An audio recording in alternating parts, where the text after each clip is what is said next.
स्वागत है आपका आज के रिपोर्टर टॉक शो में, जहां हमारे साथ घाटशिला पर विशेष बातचीत करने के लिए हमारे साथ मौजूद है हमारे पॉलिटिकल एडिटर नितेश रंजन जी।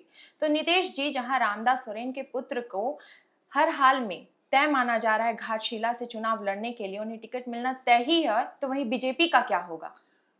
देखिए भारतीय जनता पार्टी की तरफ से अगर आप देखेंगी तो भारतीय जनता पार्टी की तरफ से ये लग रहा है कि चंपई सोरेन के जो पुत्र हैं बाबूलाल सोरेन, वो खुद को प्रत्याशी मान चुके हैं, या यूं कहें कि चंपई सोरेन ने भी ये मान लिया है कि उनके पुत्र को जो है टिकट मिल जाएगा। लेकिन मुझे लगता है कि जो आपने कहा कि इंडिया अलायंस से निश्चित रूप से रामदास सोरेन जी के पुत्र जो हैं सोमेश सोरेन, उनका लगभग टिकट तय माना जा रहा है। उसमें कहीं कोई कंफ्यूजन नहीं होने वाला है। यदि पारिवारिक रूप से कुछ असमंजस की स्थिति आए तभी कुछ हो सकता है, नहीं तो ऐसे सोमेश चुनाव लड़ेंगे। वहीं दूसरी तरफ जो भाजपा की आपने बात की, तो भाजपा के लिए देखिए वहां चुनौतियों से भरा है। यदि भाजपा से बाबूलाल सोरेन ये मान के चल रहे हैं कि मैं चुनाव लड़ रहा हूं, तो मुझे लगता है ये इतना आसान नहीं होगा। क्योंकि चंपई सोरेन जी भी आप देखें कि परसों उन्होंने भी ट्वीट किया था कि नहीं, चुनाव की तैयारी में, या बाबूलाल सोरेन जो है क्षेत्र में लगातार घूम रहे हैं और लोगों को ये मैसेज देने का काम कर रहे हैं कि चुनाव हम ही लड़ेंगे और इस बार जो है हम जीत कर भी आपको दिखाएंगे। तमाम चीजें जो है, अगर घाटशिला क्षेत्र, कई लोगों से हमारी बातचीत हुई, उन लोगों ने कहा कि इस तरीके की बातें हैं। लेकिन देखिए, मैं इसलिए बार बार कह रहा हूं कि इतना आसान नहीं है, क्योंकि आप पूर्व के सिनेरियो को अगर देखें तो ठीक है, इस बार 2019 के विधानसभा चुनाव की अगर प्रॉपर आप बात करें तो चंपई सोरेन को जो है बीजेपी लेकर आती है। चंपई सोरेन उस इलाके के, खासकर अगर आप कोल्हान की बात करें तो कद्दावर नेता के रूप में है, और उनको जो है बीजेपी लेकर आती है। और बीजेपी आप देखें कि पिता को भी टिकट देती है और पुत्र को भी टिकट देती है। पुत्र को भी घाटशिला से चुनाव लड़ाया जाता है कि नहीं, वो वहां से चुनाव लड़े। तो एक ताकत के रूप में चंपई सोरेन जी को देखा जा रहा था, और शायद यही कारण रहे, परिणाम ये आए कि आप अगर 28 एसटी सीट को देखेंगी तो उसमें से एकमात्र सीट जो बीजेपी जीत पाई वो चंपई सोरेन जी का सीट था। अब ऐसे में घाटशिला में क्या होगा, ये एक बड़ा सवाल है। तो घाटशिला आसान इसलिए नहीं है क्योंकि उस क्षेत्र से अगर आप देखें तो पॉलिटिक्स करने वालों में अर्जुन मुंडा है, रघुवर दास हैं। अर्जुन मुंडा जो है उस क्षेत्र में आदिवासी की पॉलिटिक्स करते हैं, पूरे स्टेट में आदिवासी की पॉलिटिक्स या तमाम लोगों को एकजुट करने का प्रयास करते हैं, और रघुवर जी भी लगातार अपने स्टेप्स आगे बढ़ा रहे हैं। तो अब उस सीट पर इन दोनों की भी निगाहें होंगी कि हम ऐसे प्रत्याशी को चुनाव लड़वाएं जो दिल्ली में कम से एक मैसेज अच्छा जा पाए कि नहीं, हम जिन्हें जिता उन्हें जिता कर ला सकें। इस तरीके की एक मंशा जरूर रघुवर दास और अर्जुन मुंडा जी की होगी। तो अर्जुन मुंडा जी, आप अगर 2014 के चुनाव को याद करें तो 2014 के चुनाव में लक्ष्मण टुडू वहां से बीजेपी के प्रत्याशी हुए और उन्होंने जो है रामदास सोरेन को चुनाव हराया था। बीजेपी ने पहली बार जो है उस सीट पर जीत हासिल की थी। वहीं अगर आप 2019 के चुनाव को याद करें तो 2019 में चूंकि 2014 में अर्जुन मुंडा ने बैक किया था लक्ष्मण टुडू को, टिकट दिलवाने से लेकर सारा काम किया था। अर्जुन मुंडा के विश्वस्त पात्र में माने जाते हैं। अब अगर आप इधर 2019 के चुनाव की बात करें तो 2019 के चुनाव में रघुवर दास का चला। रघुवर दास ने क्या किया कि सीटिंग एमएलए थे वो 2014 के लक्ष्मण टुडू, और उनका जो है टिकट काट कर जो है उन्होंने लखन चंद्र मांडी को दे दिया। ये रघुवर दास जी ने किया। तो वहां पर अर्जुन मुंडा डाउन में गए और रघुवर दास ने अप में जाकर जो है टिकट सीटिंग से काट दिया। तो ऐसे में वहां पर आपको असमंजस की स्थिति दिखी।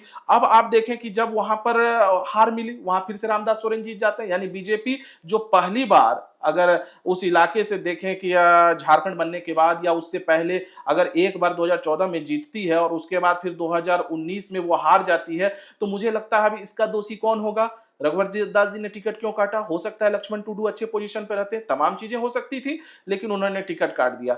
अब 2019 की बात देखें, अब लक्ष्मण टुडू ने भी वोट अच्छा लाया था।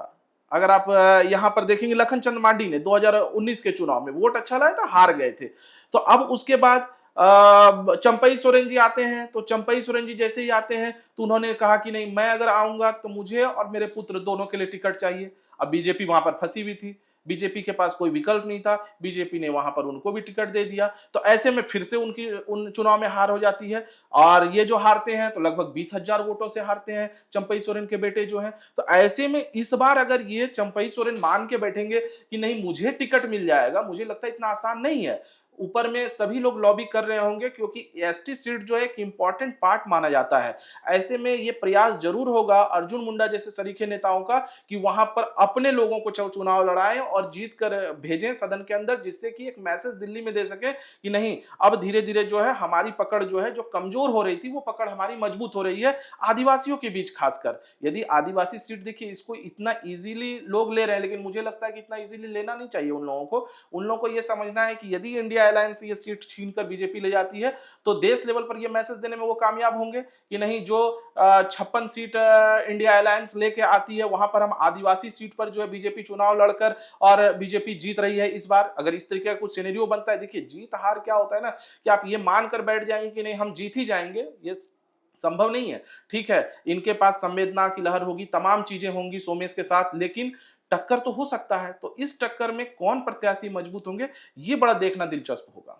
जी, तो आपने अभी-अभी बात की थी 2014 के चुनाव की, तो बीजेपी आज तक सिर्फ़ 2014 में ही चुनाव जीती है, उसके बाद कभी जीत नहीं पाई है। तो आपको क्या लगता है इस बार उसकी क्या रणनीति होगी? नहीं देखिए, मुझे जो लगता है कि यदि ये 3 नाम जो मैंने आपको बताए, अर्जुन मुंडा, रघुवर दास और चंपई सोरेन, यदि 3 लोग एक मत होकर यदि किसी अच्छे उम्मीदवार का चयन करते हैं, तो बीजेपी टक्कर देगी। यदि ये 3 लोग आपस में ही अपने-अपने प्रत्याशियों को लेकर लॉबी करेंगे और उसके बाद यदि उनके प्रत्याशी को टिकट मिलता है, ठीक है, लॉबी करनी अच्छी बात है, मुझे लगता है करना भी चाहिए कि हुँ। भाई ये प्रत्याशी अच्छा है, आप इसे दें। चाहे यहाँ प्रदेश स्तर पर हो, चाहे देश स्तर पर, अगर ये लॉबी करके एक अच्छे प्रत्याशी का चयन हो जाए, लेकिन उस प्रत्याशी के बाद यदि तीनों लोग एकजुट होकर यदि चुनाव लड़ाने का काम करेंगे तो टक्कर होगा। ये नहीं कहा जा सकता है कि नहीं, एक सिरे से आप खारिज नहीं कर सकती हैं कि नहीं सोमेश एकदम चुनाव जीत जाएंगे, ठीक है, लेकिन इन तीनों को पहले एक होना होगा, जो कि थोड़ा अमूमन राजनीति में जो है ऐसा होता नहीं है। अब आप चंपई सोरेन के पुत्र को देंगे तो वहां पर लगेगा कि भाई हम क्यों मेहनत करें, उन वो अपना मेहनत अपने करें, किस तरीके से चलेंगे वो चलें, तो ये चीजें होती रहती है चुनाव में। तो ऐसे में मुझे लगता है कि यदि ये तीनों किसी को हो सकता है कि अर्जुन मुंडा के ज़हन में हो कि भाई घाट से, चूंकि देखिए अभी आज की तारीख में अर्जुन मुंडा बीजेपी में एसटी के बड़े लीडर हैं। बाबूलाल मरांडी जी तो हैं ही, पहले से जी। ही वो लीडर हैं, लेकिन अर्जुन मुंडा जी की भी ये सोच होगी, क्योंकि वो भी अब चुनाव हार चुके हैं। मीरा मुंडा जी अपनी पत्नी को उन्होंने चुनाव लड़ाया था, वो भी हार चुकी हैं। तो हो सकता है अर्जुन मुंडा की सोच हो या तो हम लड़ें, या उनका जो भैगना है वो भी पिछली बार जो है दावेदार था। अब उसके लिए वो लॉबी करेंगे कि नहीं करेंगे ये हम नहीं जानते हैं, लेकिन ये निश्चित रूप से कि या तो वहां पर एक हो सकता है कि भाई उसे लड़ाया जाए, या अर्जुन मुंडा ये सोच सकते हैं कि झारखंड मुक्ति मोर्चा में जो लक्ष्मण टुडू जो कि आ चुके हैं जेएमएम में, तो हो सकता है मुंडा जी, चूंकि वो मुंडा जी के एक अच्छे विश्वास सूत्रों में पात्र में से रहे हुए हैं, तो मुंडा जी की ये सोच होगी कि उन्हें जो है पार्टी में लड़ाकर, चूंकि उन्होंने जीता भी था पहली बार, तो ये एक सोच हो सकती है कि भाई उन्हें लाकर लड़ाया जाए और उनके पीछे पूरी ताकत लगाया जाए और उनसे हम लोग आगे बढ़े। इस तरीके की तमाम रणनीति जो है बनाई जा सकती है, और ये तमाम रणनीतियां बन भी रही है। अभी जो हमारे सोर्सेज बता रहे हैं कि तमाम नेता लगे हुए हैं कि मुझे किसी भी शर्त में जो है घाटशिला उपचुनाव को जीतना है। ये भारतीय जनता पार्टी के तमाम नेता इस चीज को लगे हुए हैं, और स्वाभाविक सी बात है कि अगर आप नहीं लगेंगे, देखिए राजनीति में क्या है ना, एक अवसर होता है, और ये एक अवसर है जहां पर एक बार फिर से खासकर एनडीए अलायंस को यह साबित करना होगा कि नहीं, एसटी सीट पर जो है हेमंत सोरेन की लोकप्रियता घटी है या बढ़ी है। यदि ये जीतने में कामयाब हो गए तो ये फिर से एक मैसेज देने में कामयाब होंगे स्टेट लेवल से लेकर देश स्तर पर कि नहीं, देखिए हेमंत जी ने ठीक है 56 तो लाया, लेकिन अभी देखिए फिर से वर्तमान सीटें जो है उनकी एक सीट जो है एसटी सीट हम उस पर कब्जा कर लिए हैं। तो ये एक महत्वपूर्ण सीट माना जाएगा, और मुझे लगता है इस सीट पर सभी लोगों की नजर है, पूरे राज्य की नजर है, देश की नजर होगी। देश में भी अगर आप देखें तो नरेंद्र मोदी हो, अमित शाह जैसे नेता जो हैं वो निश्चित रूप से ये सोच रहे होंगे कि नहीं, यहाँ पर कुछ ऐसा करना है जो एक बेहतर रिजल्ट हमारे सामने आए। तो अब इसमें कैलकुलेशन की भी बात होगी, भाई बीजेपी कैसे जीतेगी। बीजेपी आजसू दो पार्टियां हैं जो मुख्य रूप से, अगर एनडीए अलायंस की बात करें तो इन दोनों की बात करें, आप 2014 के अगर चुनाव को देखेंगे तो मैं आंकड़ों में आपको बताता हूं कि 2014 में बीजेपी लड़ती है तो उनको 52,506 वोट आते हैं, 32% वोट जो है बीजेपी लेकर आती है। रामदास सोरेन जो है उनको जो है 28% वोट आता है, 46,103 मत आते हैं। सिंड्रेला बालमुचू जो है कांग्रेस से लड़ती है, 36,672 यानी 22% वोट आते हैं, यानी 2014 की बात ये मैं कर रहा हूं। और बीजेपी जो है 32% वोट लाती है और वो जीतती है। चूंकि जेएमएम और कांग्रेस अलग थी तो उस सीट को बीजेपी ने जीत लिया। अब सवाल ये उठता है कि उस सीट को जेएमएम और कांग्रेस अलग थी इसलिए जीत लिया, अब क्यों जीतेंगे?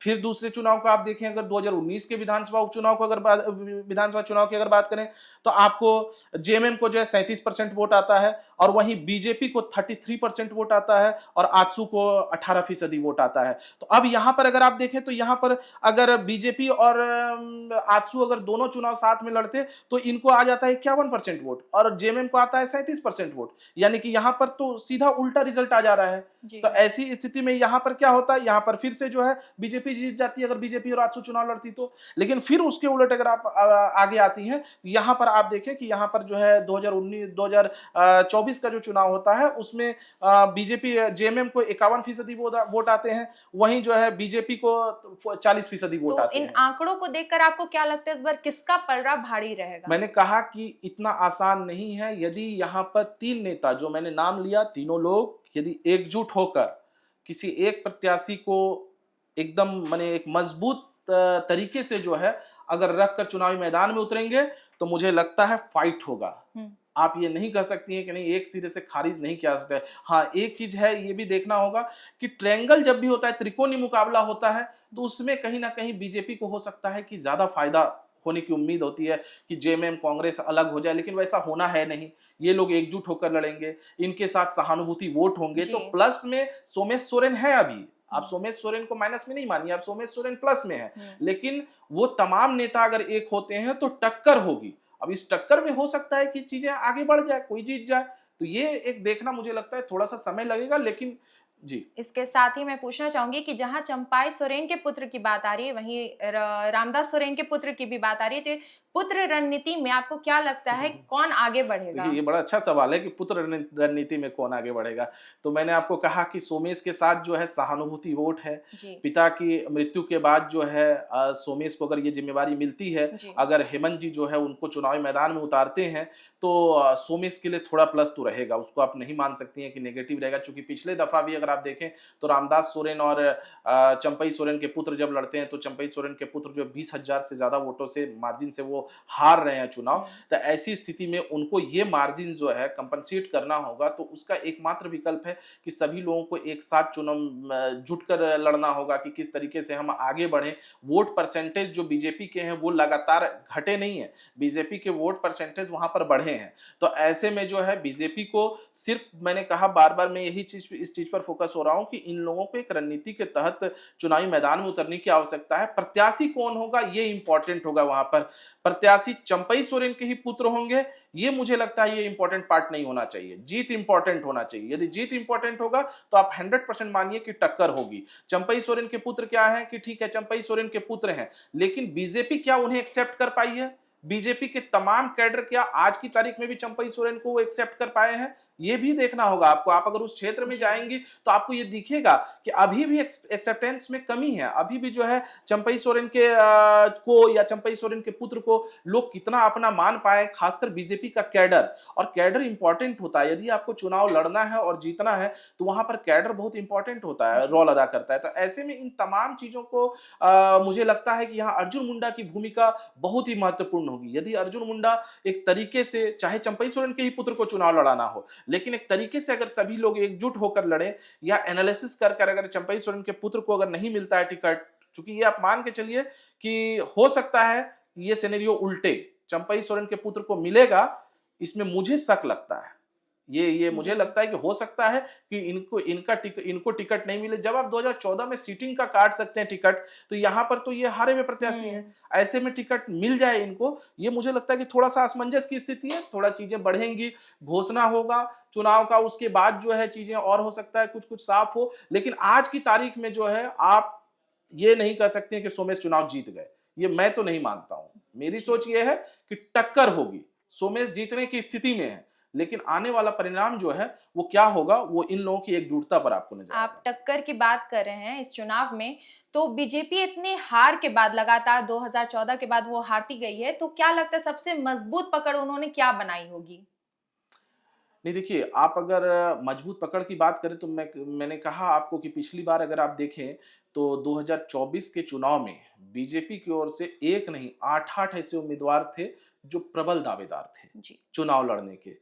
आप अगर कहेंगे तो मैं उनका नाम आपको बता देता हूँ। लक्ष्मण टुडू, सुनीता देवव्रत सोरेन, गीता मुर्मू, देवयानी मुर्मू, सुभाष सिंह, रामदेव हेम्ब्रम, बुधेश्वर मांडी और अर्जुन मुंडा के भांजा जो है गणेश सोलंकी। ये सभी उम्मीदवार जो हैं प्रबल दावेदार थे कि मुझे चुनाव लड़ना है, जी। लेकिन टिकट किसी को नहीं मिला है। टिकट किन्हें मिला?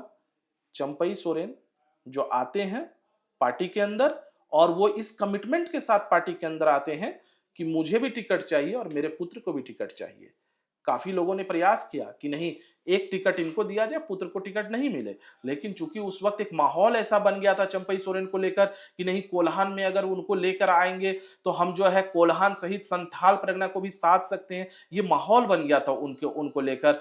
हेमंत जी जो है उस दौरान अगर आप देखें तो उन पर कई आरोप प्रत्यारोप लगे, जेल जाना पड़ा, ये तमाम चीजें जो हुई, तो इस पर लगा कि इस तरीके से चीजें होकर जो है एसटी वोट को हम कन्वर्ट कर सकते हैं, एसटी वोट को हम अपने फेवर में बहुतायत ला सकते हैं। जी। लेकिन वैसा कुछ हुआ नहीं। सिर्फ अगर आप देखेंगे तो एक सीट चंपई सोरेन की सीट जो है वो उन्हें मिली। जेएमएम जो है जितनी सीटें पहले जीती थी उससे सीटें बढ़ गई उनकी। तो ऐसी स्थिति में जो है वहां पर आपको इन सभी लोगों को एकजुट करके यदि एक अच्छे उम्मीदवार का चयन किया जाएगा तो ही मुझे लगता है कि बीजेपी टक्कर की स्थिति में होगी। जी नितेश, बहुत-बहुत शुक्रिया। मैं उम्मीद करती हूँ हमारे व्यूअर्स को भी घाटशिला में जो होने वाला है उपचुनाव, विधानसभा उपचुनाव होने वाला है, उस पे काफ़ी कुछ उन्हें भी मालूम हो गया होगा इस वार्तालाप से। तो धन्यवाद।